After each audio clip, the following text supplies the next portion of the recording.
Today's alteration is putting fishing line in a hem. Now this, I haven't seen this in a very, very long time, but it came in and I thought, it might be a nice video to make.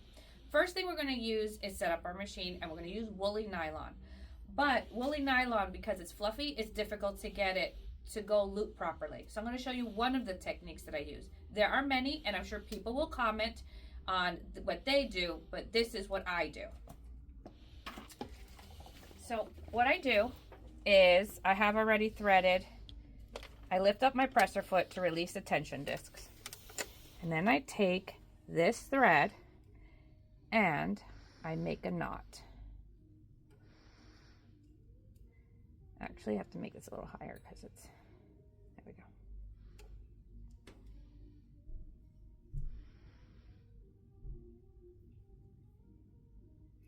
Now the thread is already threaded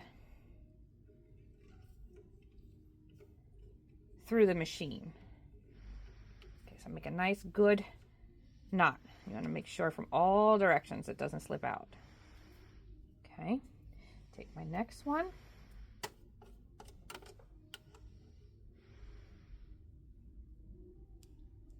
And this technique you can use for all machines. There is a needle threader that you can use, and I have used it, and I do like it also. But for the purpose of this video, I'm just going to show you one. All right, now we take this and we pull carefully.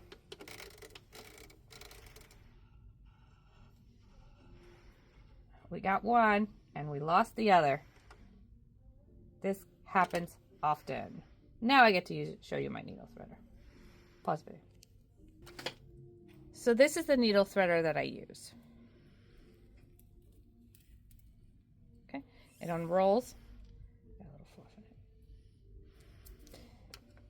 it. I set this machine with the tubes because this is a baby lock. And I put this through this end. This is some fluffy stuff.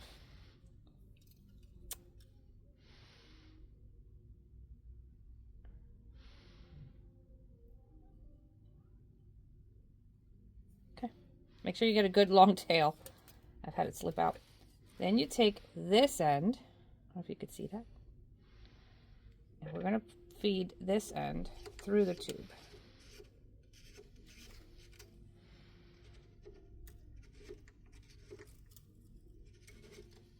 See it come out through here? I'm going to take my tweezers.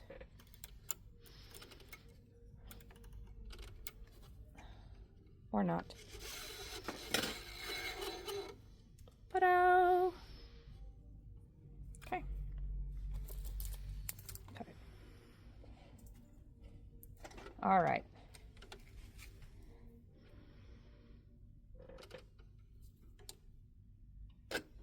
Then you take it and you make sure you have it in your tension discs. Okay. And now I use a straight one for the top. Thread this.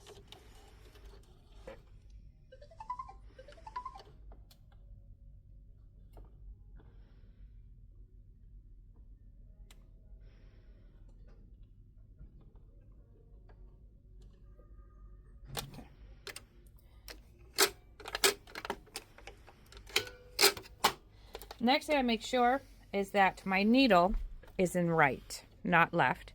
I set my machine for D, for a rolled hem.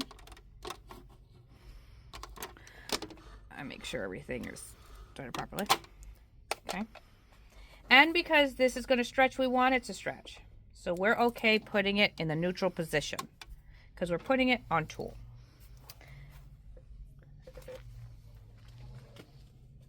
Now we take our dress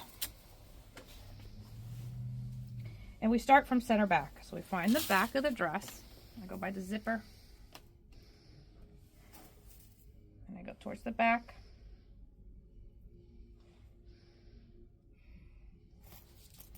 I take the beginning of my fishing line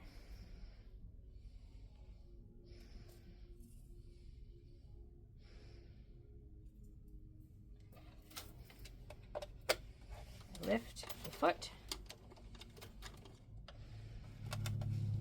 put it in, and now I take my fishing line and I actually have it stick out the back because it doesn't go in. The feed dogs won't read it. So I'm holding the fishing line in the back here on top of the tool. I'll come, when I go around, it'll work out. Now, I want to make sure this follows on top of here. And I want to make sure my knife is on lock. This is on the dark numbers on 1.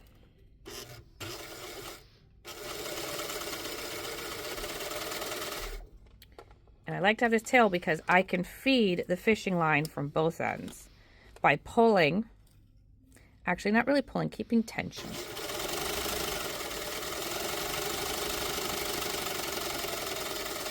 Because if you don't keep tension, it will slip out.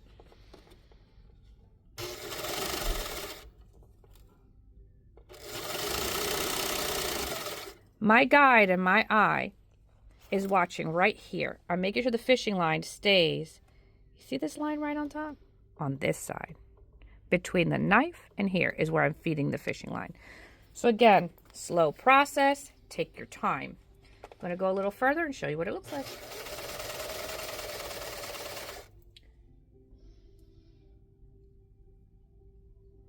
This is what it looks like finished. If you decide you do not want to use woolly nylon, I'll show you what that finish looks like. I did it before. I don't like it, so I'm going to go and do it again. This is what it looks like with regular thread. See the completely different finish? So you can decide which one you're looking for. If you do want it to furl some more, change your differential feed to 6. It'll stretch it out. So according to how you like it, furled or stretched is the differential feed you will use. And that's today's tip and trick, putting fishing line on the hem of a dress that has tulle. Have a good day, guys.